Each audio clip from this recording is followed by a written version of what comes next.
So ರಾಜ್ಯದ ಹೋಟೆಲ್ಗಳಿಗೆ good news ಇಲ್ಲ, good news ಅಲ್ಲ ಇದು. ಹಂಗೆ ನೋಡಕ್ಕೆ ಹೋದರೆ 10,000 ಅಷ್ಟೇ ವಾಣಿಜ್ಯ ಸಿಲಿಂಡರ್ನ ನೀಡ್ತಾ ಇದೆ ಸರ್ಕಾರ.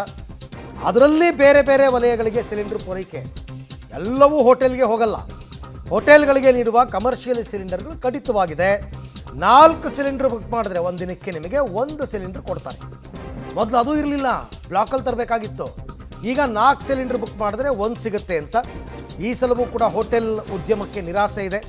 ಬೇಡಿಕೆಗೆ ತಕ್ಕಂತೆ ಪೂರೈಕೆ ಆಗಿಲ್ಲ ಸಿಲಿಂಡರ್. ಅವರು ನಮ್ಮ ಡಿಮ್ಯಾಂಡನ್ನು 50% ಆದರೂ ಕೊಡಿ ಅಂತ ಕೇಳ್ತಿರೋದವರು. 50% ಆದರೂ ಕೊಡಿ ಅಂತ. ಇವರು 25% ಕೊಡ್ತಾ ಇದ್ದಾರೆ. ಅಂದರೆ 4 ಸಿಲಿಂಡರ್ ಕೊಡೋ ಜಾಗದಲ್ಲಿ 1 ಕೊಡ್ತಾ ಇದ್ದಾರೆ. ಆಗ್ತಾ ಇದೆ. ನಾವು ಇದು ಬಹಳಷ್ಟು ಪ್ರಯತ್ನ ಕೂಡ ಮಾಡಿದ್ದೇವೆ. ಪ್ರಧಾನಮಂತ್ರಿಗಳಿಗೆ, ಮುಖ್ಯಮಂತ್ರಿಗಳಿಗೆ ಹಾಗೂ ಪೆಟ್ರೋಲಿಯಂ ಮಿನಿಸ್ಟ್ರಿಗೆ ಮನವಿ ಮಾಡಿದ್ದೆವು. 50% ಅಲಾಟ್ಮೆಂಟ್ ಆಗಿದೆ. ಇವಾಗ ಅವರು 1/3 ಕೊಡುವುದು ಕೇವಲ 40% ಕ್ಯಾಲ್ಕುಲೇಷನಲ್ಲಿ ಕೊಡ್ತಾ ಇದ್ದಾರೆ. ಅದು ಇನ್ನೊಂದು 10%, ಇನ್ನೊಂದು 2-3 ದಿನ ಆ್ಯಡ್ ಆದರೆ ಇನ್ನೂ ಸ್ವಲ್ಪ ಹೆಚ್ಚುವರಿ ಸಿಗುವಂಥ ಅವಕಾಶಗಳಿದೆ. ಅದು ಕೊಡಬೇಕು ಅಂತ ನಾನು ಈಗ ತಾನೇ ಮತ್ತೊಮ್ಮೆ ಫುಡ್ ಆ್ಯಂಡ್ ಸೇಲ್ಸ್ ಕಮಿಷನರನ್ನು ಭೇಟಿಯಾಗಿ ಅವ್ರ ಜೊತೆ ಚರ್ಚಿಸಿದ್ದೇವೆ. ಇದು ಒಂದು ಆಶಾದಾಯಕವಾದ ಬೆಳವಣಿಗೆ.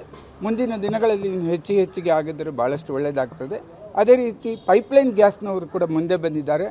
ಈಗಾಗಲೇ 1000ಕ್ಕಿಂತ ಹೆಚ್ಚಿಗೆ ಹೋಟೆಲ್ನಲ್ಲಿ ಅವರ ಸರಬರಾಜು ಇದೆ. ತಕ್ಷಣ ಆದಷ್ಟು ಬೇಗ ಪೈಪ್ಲೈನ್ ಗ್ಯಾಸ್ ಸರಬರಾಜು ಕನೆಕ್ಷನ್ಸ್ ಕೊಡ್ತೇವೆ ಅಂತ ಹೇಳಿದ್ದಾರೆ. ಅದು ಒಳ್ಳೆಯ ಸುದ್ದಿ. ಎಷ್ಟು ಹೋಟೆಲ್ಗಳಿದೆ ಕನೆಕ್ಷನ್ಸು? ಅದು ಹತ್ರ 1,000 ಹೋಟೆಲು, ಇಂಡಸ್ಟ್ರಿಯಲ್ ಕ್ಯಾಟ್ರಿಂಗ್ಸು ಇದೆ ಪೈಪ್ಲೈನ್. ಈ ಬಗ್ಗೆ ಕೂಡ ಮತ್ತಷ್ಟು ಮಾಹಿತಿ ನನ್ನ ಕೊಲ್ಲಿಗ್ ಲೋಕೇಶ್ ಅವರಿಂದ ಪಡ್ಕೊಳ್ಳೋಣ. ಲೋಕೇಶ್, ಇವಾಗ ನಾವು ಅಂದ್ಕೊಂಡಿದ್ವಿ ಹೋಟೆಲ್ನವ್ರು ಇದನ್ನು ವಿರೋಧಿಸ್ತಾರೆ ಅಂತ. ಯಾಕಂದರೆ ಹೋಟೆಲ್ ಅಸೋಸಿಯೇಷನ್ ಅವರು MP ಗಳನ್ನ ಭೇಟಿಯಾಗಿದ್ದರು, ಕೇಂದ್ರಕ್ಕೆ ಪತ್ರ ಬರೆದ್ರು, ಕೋರ್ಟ್ ಹೋದರು. ಎಲ್ಲ ಆದರೂ ಕೂಡ ಇಷ್ಟು ನಿರಾಸೆ ಅಂತಂದರೆ ಈಗ ಅವರ ಮುಂದಿನ ನಡೆ ಏನು ಅಂತ? ಅರವಿಂದ್, ಹೋಟೆಲ್ ಅಸೋಸಿಯೇಷನ್ ಅವರ ಮುಂದಿನ ನಡೆ ಮತ್ತಷ್ಟು ಸಿಲಿಂಡರ್ ಮುಂದಿನ ವಾರದಲ್ಲಿ ಸಿಗುತ್ತೆ ಅನ್ನುವಂಥ ನಿರೀಕ್ಷೆ ಮಾಡ್ತಾ ಇರುವಂಥದ್ದು. ಏನೂ ಇರಲಿಲ್ಲ, ಯಾವುದೇ ರೀತಿಯ ಸಿಲಿಂಡರ್ ಸಿಗ್ತಿರಲಿಲ್ಲ ಇಷ್ಟು ದಿನಗಳ ಕಾಲ. ಅದರ ಜಾಗದಲ್ಲಿ ಒಂದಷ್ಟು ಸಿಲಿಂಡರನ್ನು ಕೊಡ್ತೀವಿ ಅಂತೇಳಿ ಸರ್ಕಾರ ಹೇಳ್ತಾ ಇದೆ. ಅದಕ್ಕೆ ನಾವು ಖುಷಿ ಪಟ್ಕೊಳ್ಬೇಕು ಅಂತೇಳಿ ಹೋಟೆಲ್ ಮಾಲೀಕರು, ಹೋಟೆಲ್ ಸಂಘ ಅಭಿಪ್ರಾಯವನ್ನು ವ್ಯಕ್ತಪಡ್ತಾ ಇರುವಂಥದ್ದು. 33% ಕೊಡ್ತೀವಿ ಅಂತ ಹೇಳ್ತಾ ಇದ್ದಾರೆ. ಅದು ಸಾಕಾಗೋದಿಲ್ಲ. ಆದರೆ ಸಿಗದೇ ಇರೋ ಜಾಗಕ್ಕೆ ಸಿಲಿಂಡರ್ ಕೊಡ್ತಾ ಇದ್ದಾರೆ ಅಂತಂದರೆ ಅದನ್ನು ನಾವು ಬಳಕೆ ಮಾಡ್ಕೊಳ್ಬೇಕಾಗತ್ತೆ. ಉದ್ಯಮ ಈಗಾಗಲೇ ನೆಲ ಕಚ್ಚಿರುವಂಥದ್ದು. ಬಹುತೇಕ ಹೋಟೆಲ್ಗಳು ಬಂದಾಗಿರುವಂಥದ್ದು. 3 ಸಿಲಿಂಡರ್ ಬುಕ್ ಮಾಡಿದ್ರೆ 1, 4 ಸಿಲಿಂಡರ್ ಬುಕ್ ಮಾಡಿದ್ರೆ 2, ಈ ರೀತಿಯಾಗಿ ಸಿಲಿಂಡರ್ ವಿತರಣೆ ಮಾಡ್ತಾರೆ. ಹಾಗಾದರೂ ಹೋಟೆಲ್ನವರು ಓಪನ್ ಮಾಡಿಕೊಂಡು ಸಣ್ಣ ಪುಟ್ಟ ಮೆನು ಕಟ್ ಆಫ್ ಮಾಡಿಕೊಂಡು ಹೋಟೆಲನ್ನು ನಡೆಸ್ಬೋದಾಗುತ್ತೆ. ಮುಂದಿನ ವಾರದಲ್ಲಾದರೂ ಹೆಚ್ಚು ಸಿಲಿಂಡರ್ ಸಿಕ್ಕಿದ್ರೆ ಎಲ್ಲ ಹೋಟೆಲ್ಗಳು ಕೂಡ ಓಪನ್ ಆಗ್ತವೆ ಅನ್ನುವಂಥ ನಿರೀಕ್ಷೆಯಲ್ಲಿ ಅವರಿರುವಂಥದ್ದು. ಸರ್ಕಾರ ಈಗೇನು 33% ಸಿಲಿಂಡರ್ನ ಕೊಡಲಿಕ್ಕೆ ಒಪ್ಕೊಂಡಿದೆ. ಅದಕ್ಕೆ ಈ ಸದ್ಯಕ್ಕೆ ಅವರು ಸಮಾಧಾನವನ್ನು ವ್ಯಕ್ತಪಡಿಸ್ತಾ ಇರ್ತಕ್ಕಂಥದ್ದು.